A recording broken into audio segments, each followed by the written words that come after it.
By the way, Mexico is making it much easier for all of these illegals to come here because they're giving them free bus rides directly to... I can't even say this seriously. Okay. Mexico's National Institute of Migration announced the arrival of the first bus of migrants under its new Secure Emerging Mobility Corridor. So free transportation, free meals, free security from the Mexico-Guatemala border. And they are just trucking them right on over to the port of entry in the United States, where they're going to be admitted under the Biden-Harris CBP One app.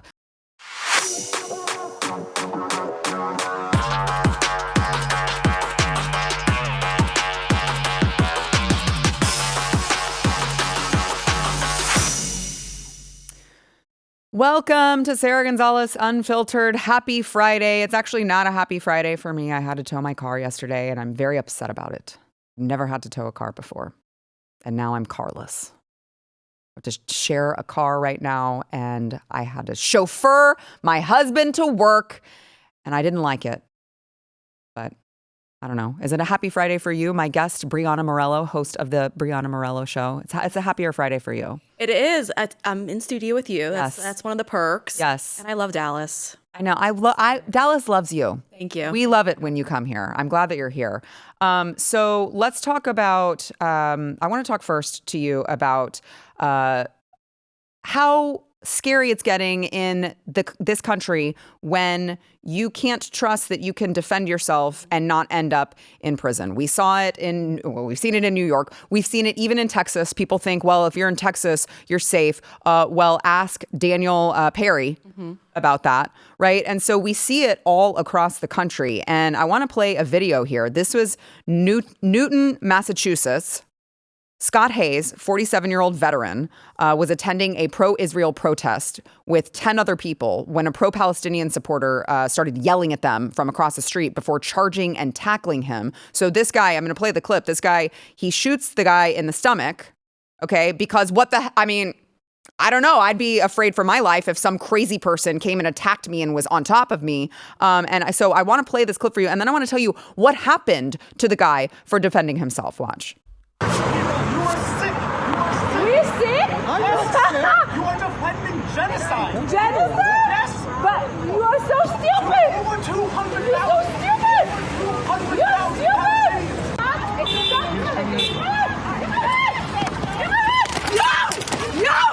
stupid. It's an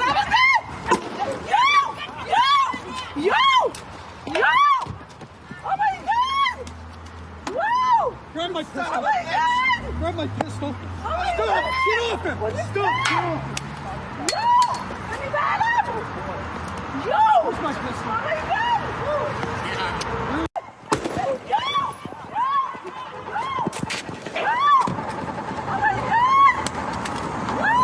Grab my pistol.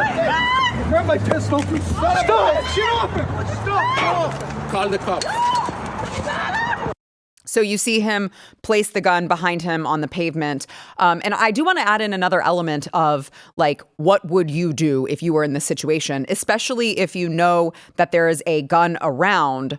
You also have to prevent your attacker from obtaining the gun as well, right? So it's like, what do you do? Well, I want to play what happened to him after the attack, because you tell me, was this malicious? Was this guy just begging for a reason to use his gun? Because he's also rendering aid to this guy after he unfortunately had to discharge his weapon. Watch.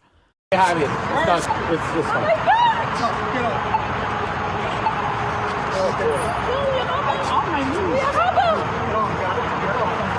Call 911. So he's trying to help. No! We don't have to play the whole thing. We can dip out of that. But so you get the point, right? Like I'm sure he felt like I had to defend myself. Well, here's what he got hit with. Charges that include assault and battery with a dangerous weapon and violation of constitutional right causing injury. Oh, by the way, violated. Right. Oh, by the way, the guy who came up and approached him and tackled him, no charges announced on him. That's strange. Yeah, isn't it curious? Yeah. But Sarah, this is what's going on all around our country, especially those on the left. They're if you want to defend yourself, you're not allowed to do that anymore. And it's not just happening in states like Massachusetts. It's also happening in New York. It's the reason why I left and moved to Florida, because they were allowing attackers, to just go after people. It's like fair game at this point. They don't care. No. The people who are violent have more rights than the people who are the victims. And this is what we're seeing all across the country. And it's not so surprising that yet again we see another pro-Palestine, pro-Hamas, I'd say, protester, or not even a protester, just some guy walking in the street, go and attack someone who's pro-Israel. There's still one side that's always violent and the other side that's not, and they're just peacefully protesting. So I would say that they probably had their rights violated first when they were peacefully protesting and someone got very violent with them. But this is what's going on all across our country. It is. And the left is constantly projecting and saying we're the violent ones because of one day, okay, a couple years ago, where we find out, wait, how many FBI agents were there riling them up? Oh, we still don't know because they won't tell us, right? So it's like, oh, well, I don't know. I saw Capitol Police giving guided tours. I saw grandmas waving their flags. I saw police officers opening doors for people. And that's the one time that you guys want to use against us, when we have time after time after time, example after example of you guys being the ones to not only use the dangerous rhetoric, but also follow through with it. Yeah. How many more examples do we need to give you? And yet they still get away with calling us the violent ones in the mainstream media. It's disgusting. It's ridiculous. Yeah, it's infuriating too, because, I was watching the presidential debates and I'm like, why isn't Trump pushing back a little bit more on the J6 narrative, because it was all false. And they do this intentionally, right? We can't even tell who's the informants on January 6th because a lot of them are paid in cash. So there's no way to follow who's really on the books for our federal government. And it's unfortunate, yes. But if their case was so strong, the DOJ wouldn't have to set all these lies during the trial, which you guys have done a great job over the Blaze uncovering. But again, they just keep doing this digging and just going after one side and making us look like we're the violent ones when we're not. And again, you hear him saying that he's got a pistol. So if you're just somebody who's, again, he's violent, so it doesn't even matter. Why wouldn't you stop and protect yourself and stop attacking someone? Because he's the aggressor. Right. Exactly right. Yeah, it's a difficult time when, I have two boys and I want to encourage them to grow up to become strong men and fierce defenders of women, right? Like I want to teach that to them. But I honestly don't have an answer for how to handle it, because we're living in a world where I have to tell my husband, if you're in a public place and someone is crazy, someone's attacking someone else, I'm like, I don't actually want you involved, because I need you to at least come home to us, and I can't trust that you won't be the one to end up in jail. Yeah. Right. And so it's like, how do you have a society where you obviously need strong men, but if they have to make the choice between, coming home to my family or like saving some random stranger in the street, they're forced to make that choice. What happens to the world? What happens to the country? Yeah, well, you saw what happened to that individual who went and tried to defend those on the subway. He's being prosecuted right now for murder, even though it was clearly self-defense, and he's trying to protect others, and he's putting him in a chokehold. Yeah, I think it was very close to Daniel Penny, and Daniel Perry was in Austin, I think. Yeah, but again, he's someone who's brave enough to step up to the plate and try to protect women who are on the subway. Constantly that would happen. That's why I drove in every single day to work, and that was crazy drive, but the subways are dangerous, and they don't want to, first off, law enforcement can't even do their job anymore because of what's happened during the BLM riots.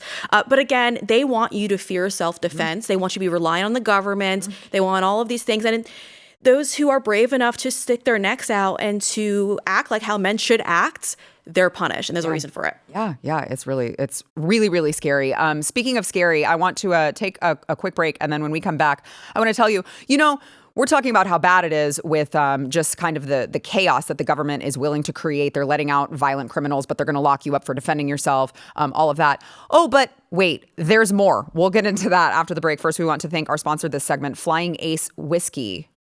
Where is it? Can you bring it to me, please? It's Friday.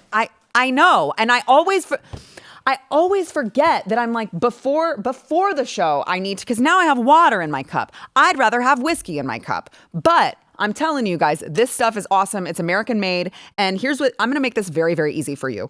If you like whiskey, you should buy this, because not only are you going to get yourself a delicious bottle of whiskey, you are also going to be helping sponsor scholarships for families of America's fallen. And they do that with Folds of Honor. So they're partnering with Folds of Honor, and they have these families of America's fallen or disabled. And the scholarships obviously are going to allow the families to begin to chart their own new course after experiencing great sacrifice. So you know that you're donating to a good cause, and you get to drink it. There's literally no reason not to do that. FlyingAceSpirits.com. Use code America to get free shipping. That is FlyingAceSpirits.com, promo code America.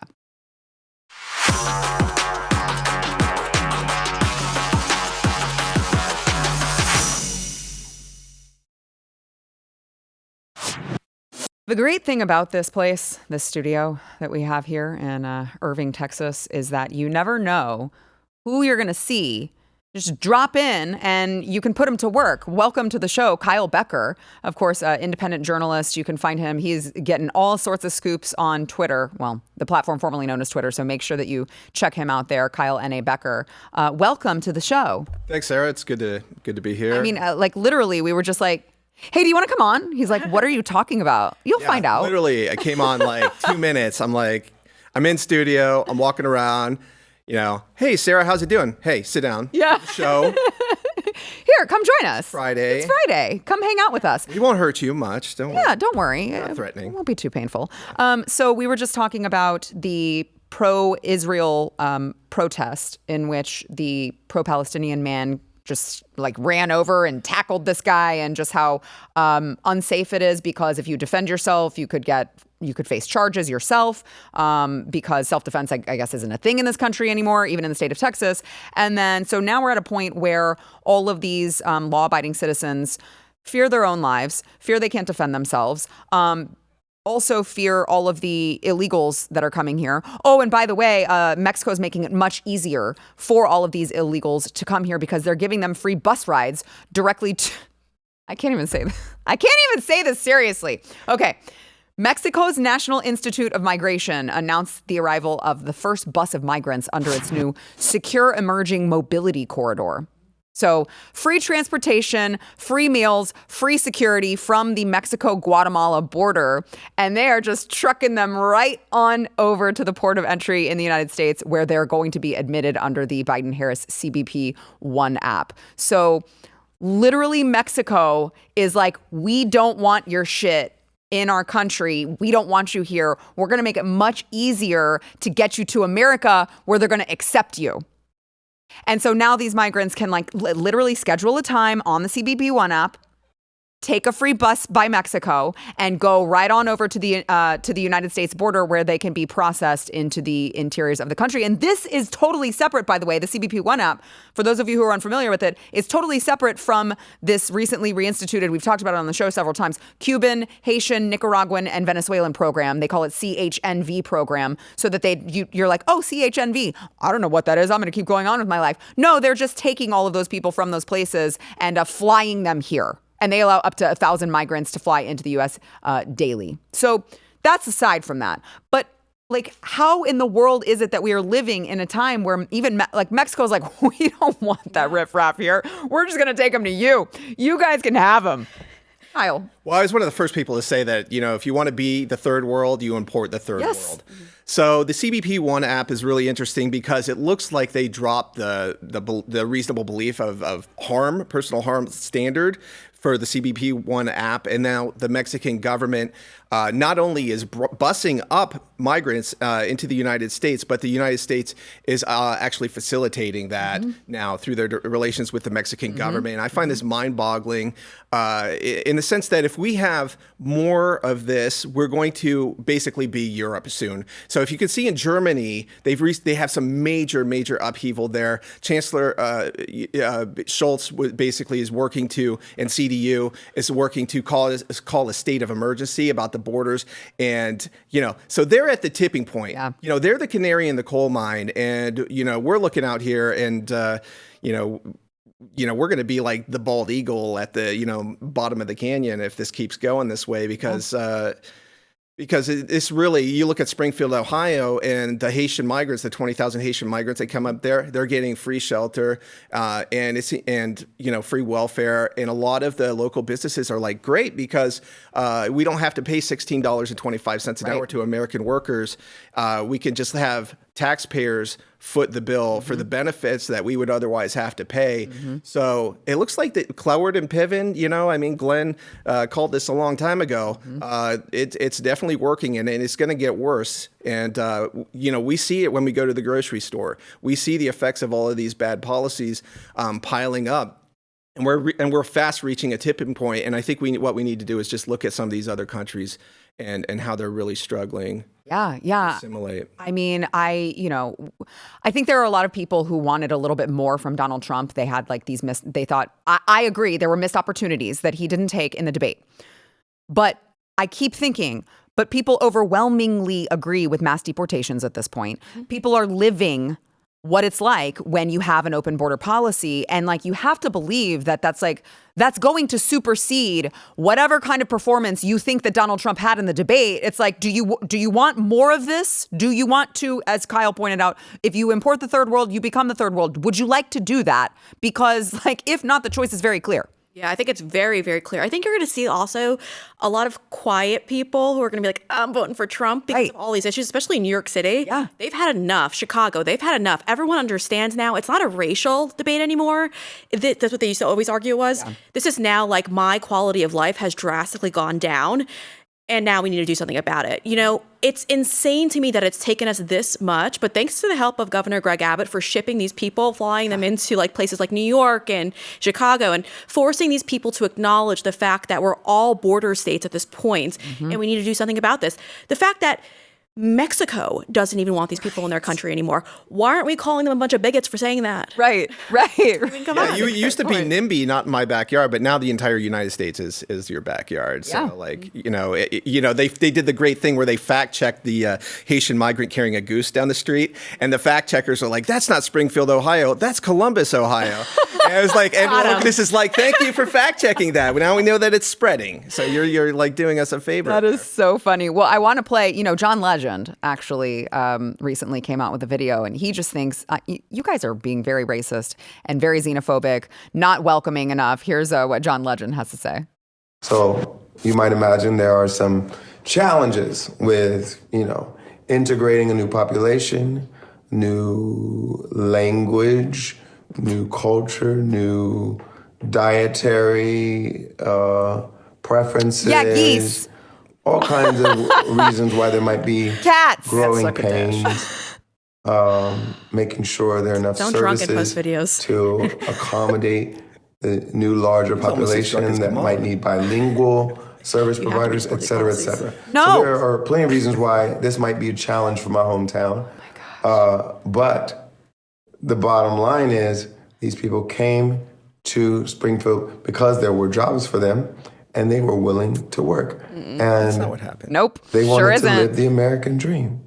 Just like your German ancestors, your I don't think Irish they ate cats. ancestors, your I don't think they Italian did. ancestors, your Jewish ancestors, your Jamaican ancestors, your Polish ancestors. All these ancestors were moved to this country, maybe not speaking the language that everyone else spoke. And they maybe were not eating and then the they same and then maybe what did they having to do? They adjust, maybe having assimilated, to John. integrate, Yep. But all coming because they saw opportunity for themselves and their families. All right, that's enough in of the this guy. American Get dream. in line. Get him off.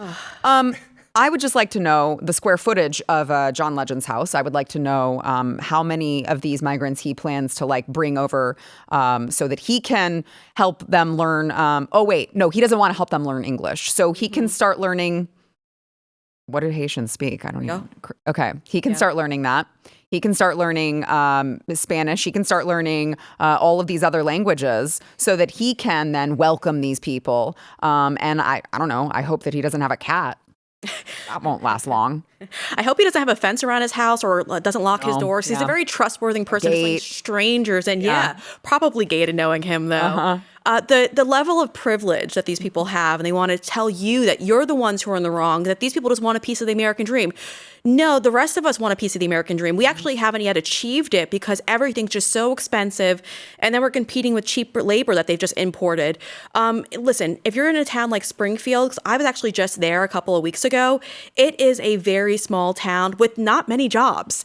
And so when you're bringing in cheaper labor, a lot of these Americans who've been there forever are going to get cut out of all of this. And so when he sits there and tries to guilt trip you, again, call me any name you want. I don't care anymore. It's America first all day. And I'm tired of all of these people telling us like we shouldn't feel like we're entitled to jobs and food and shelter. No, we need to keep giving to other people who don't want to contribute really to our society. Yeah, well, no, Kyle, he said that they were just coming for jobs because there was a help wanted sign, and all of these Haitians went onto like Indeed.com and they were like, oh, I'm going to apply for this job. And then that's what happened. They got the risk job. of getting you fact checked, Kamala Harris was appointed the border czar. Yeah. And her entire shtick was, we're going to solve the problems, the root problems that are causing them to come over. And I'm going to say, Kamala, I know your dad was a Marxist economic professor at Stanford, and we used to export what's something called free market capitalism, property rights, rule of law, democratic institutions that actually function and work the way that they're supposed to, like in Argentina. And then you get representation, and then you build these institutions, and then you can grow the economy because you're creating a safe environment for people to invest money and to work, and then you can like raise the standard of living. Then people will stop looking at America as like my only hope for a good life for my family is I have to come to America. So it's really, we stopped doing that about, I think like in the 90s, like under Clinton, we signed NAFTA and we signed most favored nation trading status with China or whatever. It's kind of like we gave up believing in market capitalism. We stopped exporting it as a way of lifting them up.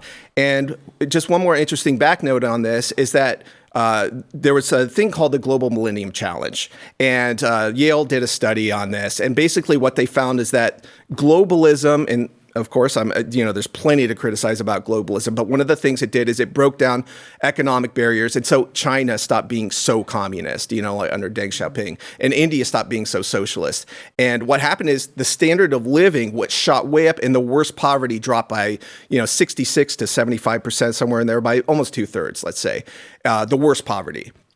So that was working, but then they stopped talking about it, and because the global elites really believe in this, north-south divide, poverty divide, redistribution of wealth, and think that if they break down our national identity, then we will become a much more like homogenous global community, and it will be easier for, corporatist policies to work and so on. And I think that's really what's going on. Yeah. And we got to take a break here in a second, but I'm so tired of them saying they're just coming here for the American dream, because if they were doing that, they would be learning English. That would be the first freaking thing that they'd do. They would be trying to assimilate into this country because, unless they're just completely brain dead, they understand that you have to be able to communicate with people, have marketable skills so that you can achieve the American dream. They're not doing that. They're going out and like ripping geese's necks off and eat. I don't know what they're doing with the geese. But none of it is good. And it tells you a lot about what they actually know. They want free shit. They know if they come here, they're getting debit cards, what they call magic money cards. They're getting debit cards. They're getting a place to stay. They're getting new clothes. Like they're coming here to take advantage of free shit. They don't want the American dream. I'm so tired of people on the left saying that. Did any of you, is that the American dream? No. I'm not aware of that being the American dream. Not a single turn of the 20th century Irish, German, Italian immigrant came to the United States in the hope of a free lunch. Right. That never was the reason. So that's why John Legend is so off base there. He doesn't seem to understand that we're economically supporting them, and a lot of us are hurting. And our national debt, contrary to common misbelief, is not infinite. And we're seeing that at the grocery store. Once again, that is the real world implications of ignoring ignoring that we can't just keep spending money like it's nothing. Right. Right. Exactly. Yeah. And I think that it's gotten so, I'm going to give you last word on this, Brianna. I think that it's gotten so bad that like people's eyes just kind of glaze over, and it's so much money that it just kind of becomes arbitrary at this point. Like no one can even comprehend it at this point, so they don't even realize how bad it is. Yeah, and I think if for your viewers who are at home right now, if you just Google what the average IQ is of all these countries around the world, and you look, unfortunately, we're importing those who are not at the top of the list, and there's a reason for that. When they're incentivizing people to come to our country with free, they know people from these areas are going to flood into our country. And that's what we're dealing with right now. Then if they sit here and we give them U.S. citizenship, they're going to rely on our government for everything. And that's just what they want to do. Right. Which essentially means you're going to be paying, you're going to be footing their bill. All right, we got to take a quick break. We'll be right back.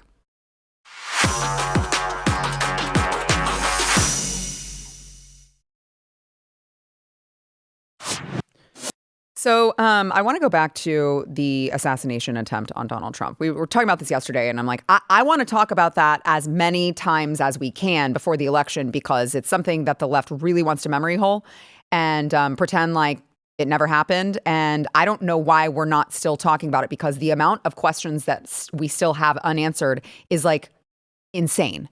And this is how insane it is. Okay. Senator Blumenthal, a Democrat, okay, a very prominent Democrat, is admitting to reporters that when you guys see this report that comes out, it's bad. It's like something stinks. Watch. I think the American people are going to be shocked, astonished, and appalled by what we will report to them about the failures by the Secret Service in this assassination attempt on the former president. But I think they also ought to be appalled and astonished by the failure of the Department of Homeland Security to be more forthcoming, to be as candid and frank as it should be to them in terms of providing information. And we are going to absolutely insist on the truth and the whole truth in documents and testimony as members of the United States Senate, but also as citizens. What did you learn new today when you said they're going to be appalled? I'm not going to go into what we have learned in specifics. I'm giving you my reaction. And we will have a report very, very soon that I think will absolutely shock the American people, or it should, about the lapses and lags in the protection that was afforded that day and the breakdown in communication, failure, and responsibility. Is that report coming today or tomorrow? I'm sorry? Is that report coming out tonight or tomorrow? No. Look, the Democrats are so good at sticking together. They are so good about always being in the same camp and never deviating and not saying anything that optics-wise could make them look bad. And here you have even Blumenthal, who's like, yeah, y'all are going to be really pissed when you find out just the epic failures that happened that day. And throwing Department of Homeland Security under the bus, right? Not just Secret Service, but these are his people, and he's throwing them under the bus. That's how bad it's going to be. And by the way, when the report comes out, I can guarantee you we still will not know all the details that we should know. No, they're going to try so really hard to suppress all of that. Unfortunately, we're actually only finding out information because of whistleblowers. We can't trust the FBI, Secret Service. They don't want to talk about any of these issues that are going on right now. And the fact that whistleblowers are the only ones who are the ones we could really hold to truth at this point is pretty outrageous. You know, during the RNC, just days after the assassination attempt, I went around and asked members of Congress, if the FBI releases a report, can we trust it? And not a single person said yes. So I think that tells you where we really are right now as a country. Yeah, no kidding. Yeah, and this will just be the interim report that's coming out. They had behind closed door testimony yesterday with Secret Service, and it looks like in addition to everything that we know already about the failures, that there are still dribs and drabs coming out, like through Senator Josh Hawley was talking about the former director Kim Cheadle promoting the Secret Service officer who was in charge of Trump's security. And I think the more... No. Wait, that happened? Yeah, she failed tests before she was promoted by Cheadle because of what looks like DEI policy. DEI. Yeah. So it just keeps getting worse and worse. You know, I really hope that this report lays a lot of questions to rest in terms of being persuasive, in the sense that there's a strong paper trail and it's documented about how exactly the security situation was so bad. Because if it doesn't do that, if it doesn't connect all the dots from A to Z, my conclusion is somebody in the government wanted to create a scenario where Donald Trump was at mortal risk. Right. Yeah, I can't come to any other conclusion that makes sense. Especially like, let's talk about the things that we do know, because none of those make sense either, right? There's a lot that we don't know. What do we know? Well, we know that this kid, like, they had eyes on him. They saw him with plenty of time, right? We know that he tried to get in with a rangefinder, and they were like, oh, maybe he just wanted to, I don't know, hit some golf balls while he was at a Trump like, why the hell else would he have a rangefinder? That didn't seem odd to you guys? Not odd enough to like go question him, go detain him? No. Let's talk about the fact that they're like, oh, well, we would have been on the roof, but it was really hot and slopey. Yeah. So we couldn't, right? I mean, and then on top of that, tell me how you square that with the fact that they drew that building outside of the perimeter. So it's like, which one was it? Which one was it? We have so many things that just don't even make sense. Oh, wait, this 20-year-old lone gunman, who, by the way, you guys have already like fumigated the entirety of that roof. So like we don't have any clues there that we can go back to. Yeah, he acted alone. There's no social media channels. No, I'm sure he wasn't trained by the FBI or the CIA. I'm sure he wasn't groomed by the FBI or the CIA. So he flew a drone ahead of time. Right. He was also in the perfect spot on that roof where the first Secret Service sniper couldn't take him. It had to be the second. Had to make an extremely difficult shot for the average marksman to take him out. And then the body's cremated afterwards. So like the forensic questions about 10 days afterward, what was the angle, who did it, like what, it's really disturbing, all of that stuff coming together, the lack of communication. And then the fact that a lot of people forget, like they didn't even want to initially put counter snipers there. That was a request that they had to like, okay, well, eventually we'll return, we'll give them the counter snipers. And then there was the whistleblower report where don't make any extra security requests for this. We're not gonna greenlight any. And I'm like, that is one of the most insidious nuggets that I've heard about this, because that is so non-standard procedure for any security organization to be like, don't ask for any more security resources because we're not going to give them to you. Yeah. Well, wild. Well, also the local law enforcement were like, here, use our drones. These are really cool drones, and they have the capability to neutralize whatever you need. Please use these. And they're like, now we'll pass. Yeah.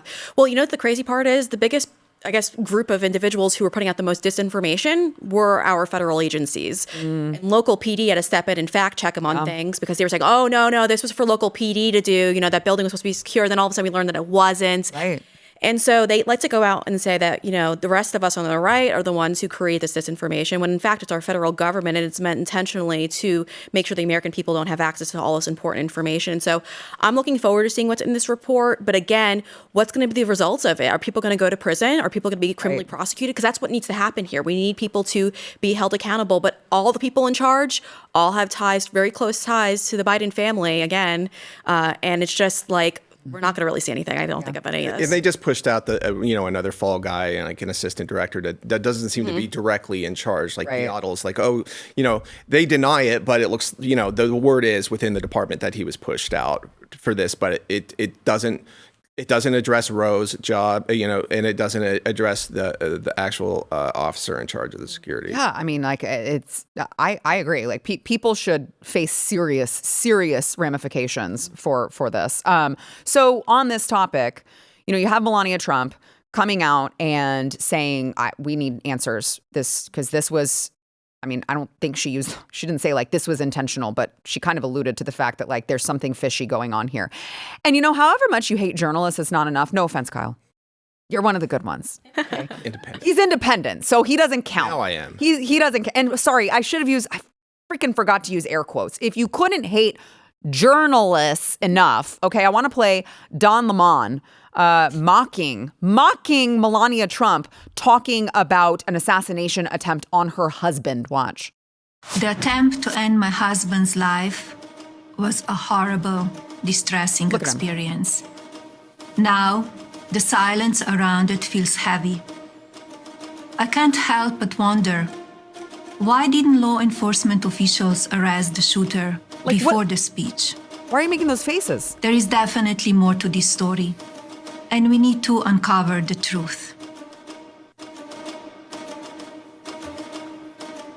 Yes, can I help you? What seems to be the problem, Dawn?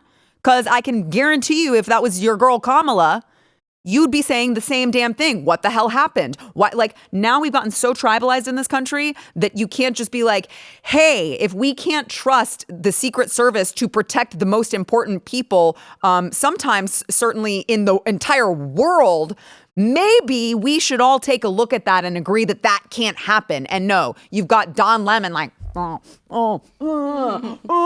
shut up. Well, actually, he didn't technically say anything, but he should still shut up. Still annoying. Doesn't have to open his mouth. I mean, what was wrong with what she said? Literally nothing. If you're a person who, you don't even have to be left or right at this point. You've got to be a normal human being. The heart. Yes. I mean, her husband was almost killed. And literally by centimeters, he would have been executed in front of the entire country, the world. Yes. Don Lemon is a very interesting character right now. He's peddling his book. I think he's a little jealous. I think he's probably worried that Melania's going to sell more books than he will. I mean, he was literally leaving them all around New York City and hoping somebody would come take them. Please read it, please. No one's going to read it. I know it's going to read it. I probably should go look at his sales numbers at this point because I'm pretty sure they're pretty horrendous.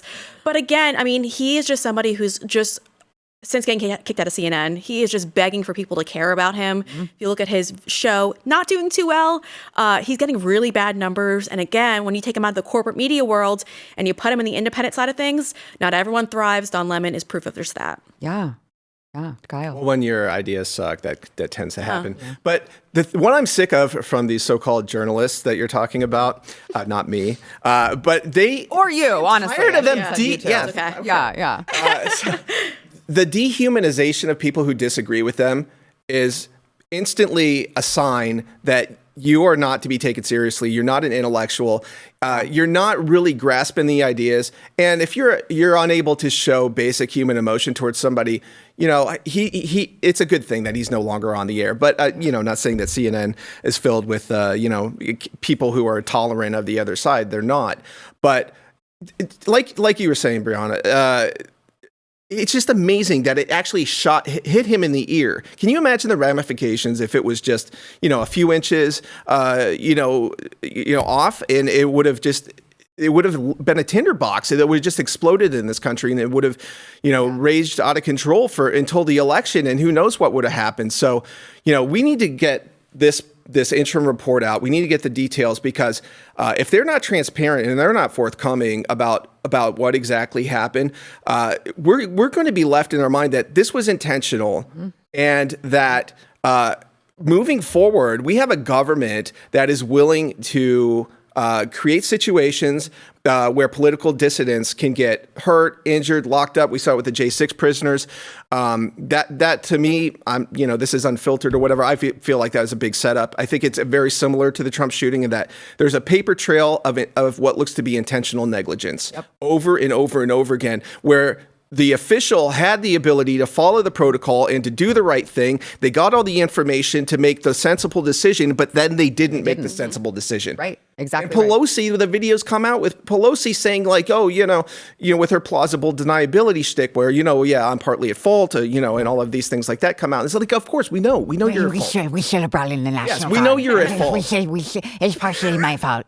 I shouldn't have done. Well, yeah, we know, Nancy. Yes. Thanks for finally admitting it after you used it to, demonize Donald Trump for all of these years. Yeah, we know. We were the ones who were saying that. So thanks for the agreement finally. Okay, so, by the way, it's also really fun when you're like, I think you guys might have had something to do with it, because right after that didn't work, Biden was like, oh, by the way, I'm dropping out. Yeah. Like, all that seems to coincide. The timing. A week before the convention? I mean, come on. You can't, like, Hollywood scriptwriters. I mean, they're getting a little lazy here. like 1 week before the convention, and then Biden drops out on a Sunday with a like the most bizarre auto-drafted. So I think it was AI. I don't know if it like Chat GPT, like do a Biden resignation letter. And the letter didn't include the Kamala endorsement. And it was then all of a sudden on social media, it included it. Whoever was running his Twitter, like it's like, okay, all of those things I'm sure were just like coincidentally timed. There's nothing to see here. All right. So on that note, let's go ahead and take a quick break. And then let's talk about the left's weaponization of the justice system against Donald Trump continuing to crumble when we come back.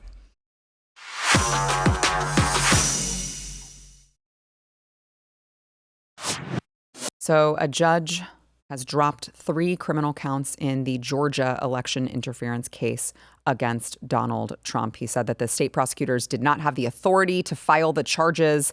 And so that narrows the number of charges against Donald Trump related to allegations of election interference. This is Judge Scott McAfee in Fulton County.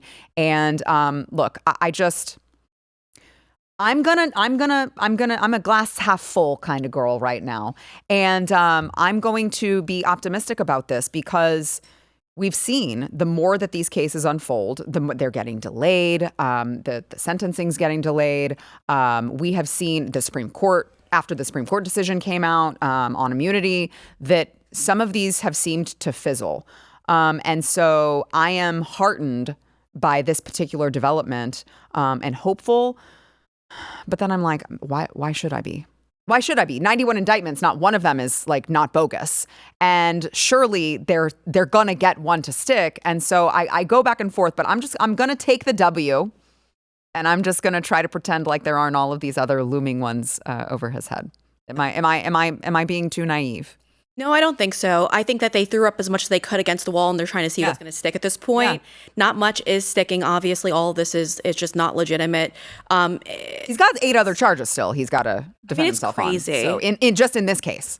And it's crazy. So I think the reason why we're seeing a lot of the sentencing, especially in New York City, and all these court cases getting delayed now is because they saw what happened after he was convicted. His polling numbers skyrocketed, fundraising poured in. They know if he gets sent to prison that it's going to be an issue for Kamala Harris. And so they're going to sit there and try to stall it all out until after the election, I think, and then make their move then. The American people have had enough of it. I mean, if you don't like Trump, you've seen him get persecuted, and now you've seen him take a bullet almost to the head. This would send this country over the edge, and everyone would automatically vote for Trump, regardless of policy, because we don't want to go down this road where we're going after our political opponents, throwing them in prison, trying to kill them off. That's not America, and I think that's the reason why they're stopping it. Kind of delaying, I should say, not stopping. Right. Yeah. And I just, going back to the allegations in this particular case in Georgia, it's just so astonishing that it's been allowed to continue the way that it has. When he's on the phone and he's like, basically, I mean, obviously I'm paraphrasing it. I don't remember exactly what he said, but it's like, we know that fraud happened. Yes. Find the votes. Right. Yeah. That's really how simple it was. He truly believed. You're hearing a man who believes that there was fraud. So he's like, find it because we know that it was there. It's the same thing with the Ukraine whistleblower case. He believed that Joe Biden was corrupt and he wanted. Which he is. Yeah. And he wanted the receipts on, Burisma and Hunter and all of this stuff. Like, we know you have the dirt. Let's see the dirt. Well, he called, Kemp's office and was like, we know that there was fraud. Find the votes. It's not any more difficult than that, but they continue to twist and contort the law to fit narratives. And that's an extremely dangerous thing. Mm-hmm. They're not following the law in a lot of these cases. And it is refreshing to see McAfee actually go and say, you don't have the authority to bring the law in this manner against these political enemies that you have. And McAfee is not a Republican conservative by any stretch of the means. I mean, he worked with Fani Willis in her office. It does remind me of what Judge Eileen Cannon did and with Jack Smith, and said that, you weren't a duly appointed special prosecutor because, you're just a citizen and you weren't with the U.S. Attorney's Office, so it's not valid. So I would like to see a lot more of that, in these cases. Like Bragg's case is an absolute sham. We should not be in the case where we're all holding our breath, hoping he doesn't do something insane. Whenever you have the entire election process for like 330 million people come down to the whims of some judge in some district somewhere, whose daughter happens to be a fundraiser for the Democratic Party. I'm sure that's just a coincidence, and won't turn over his, make his financial disclosures public to legal watchdogs. You got to raise the question, this is not a democratic republic. They have just seized certain institutions and are weaponizing them. And the chaos seems to be the point. Like, it seems to be, so like they don't mind the chaos. It's just win-win for them, unfortunately. Yeah. Yeah, I mean, the destabilization, if they are allowed to do this and then succeed, I will be like this country has never seen before. By the way, but go buy this if you haven't yet. I'm voting for the convicted felon. We've got shirts, we've got mugs, we've got several different kinds of shirts. So go get them at saramerch.com because to Brianna's point, like, you can't. Fine. If you want to throw whatever you can at him, his poll numbers are just going to keep going up. Okay. That's why we made the mug. I'm like, I don't care. You guys keep calling him a felon like that matters anymore. I don't care. Because you know what? The real felons you're letting out into the streets to go reoffend. Oh, thank you guys. Yeah, there it is. Saramerch.com. Save 10% with code Sarah10. Just thought I'd get that in there. And the largest police union in the country backs Trump. So, like, where's your narrative at? Nobody cares. Right. Exactly. Cool. I'll put it on a freaking t-shirt and wear it all the damn time because I don't care what you call him. You've already called us all racist. You've already called us all homophobes. You've already called us all transphobes. Sorry, I'm not scared of a man who dresses up as a woman. Very much. I mean, I'm scared of the unstable nature of thinking that, but like, I'm not, right? It's like, I'm not. They call us all the names in the book. They call you Nazis. They call you. I don't care anymore. You've overplayed your hand with that. I will wear it like a badge of honor because you guys are the unserious people. So it's like, I'm just so sick of it. Yeah. Once you get over the name calling, you could conquer anything. Right. And I think that's where we're at right now as a country, because so many times everyone was kind of like embarrassed or like kind of like, oh, I don't want to get like canceled by my employer. Right. Now everyone's like, well, you either love this country or you're a communist. Yeah. And that's just where we are at this point. If you support any of this bad behavior that our government's been very amplified over the last couple of years. But I think it's interesting in Fulton County too. Fannie Willis, they've been trying to get her disqualified for quite some time now.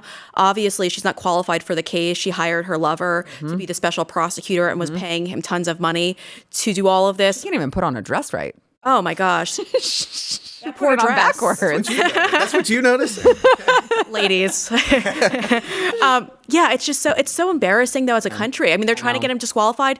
The judge still hasn't ruled on that. Yeah. Which, by the way, on Fannie Willis, when you see these types of people and you hear them talk and you're like, you passed the bar? You're a lawyer? You're like, boy, we're just handing those out to anyone these days, I guess. All right. We got to take a quick break. We'll be back.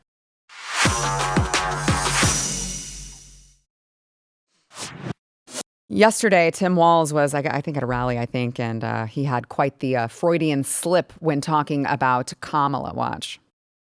Because this started, and I love this story, as a young prosecutor. Kamala Harris talked about going in that courtroom for the first time. Oh, he doesn't correct himself. That's what I thought was funny. A young prostituter. Obviously, she was a prosecutor, but like, I didn't hear him say, prosecutor. He just kept going. And I think it's interesting for a guy that we're concerned is prostituting himself to the CCP to make a Freudian slip like that. So, I mean, I don't know why. He is just a very weird dude. And I don't know where his head was at when he made that slip. But Willie Brown might know, but I don't know. Man. Well, that's where the prostituter part comes in. She's a political prostitute at this point. She's literally selling herself in front of whatever crowd she can just to kind of get them to vote for her. So he is, taking over for the fact checkers, and he's 100% accurate. They don't even have to do anything with him. So yeah, I totally agree with him on that one. Is he gay? Probably. I think he's gay. Yeah. I don't think like just a normal heterosexual guy starts a gay club at That's what I said. I just would not see how that would be something that you'd want to do. That's what I'm like, that's weird as a teacher to be like, hey, you know what I want to do? I want to lead the gay club. Like, that's weird. Okay, I'm so glad you said that. Handshake his wife. Yes. All right, make sure you follow these lovely people everywhere you can. Brianna Morello, Kyle Becker, thank you guys.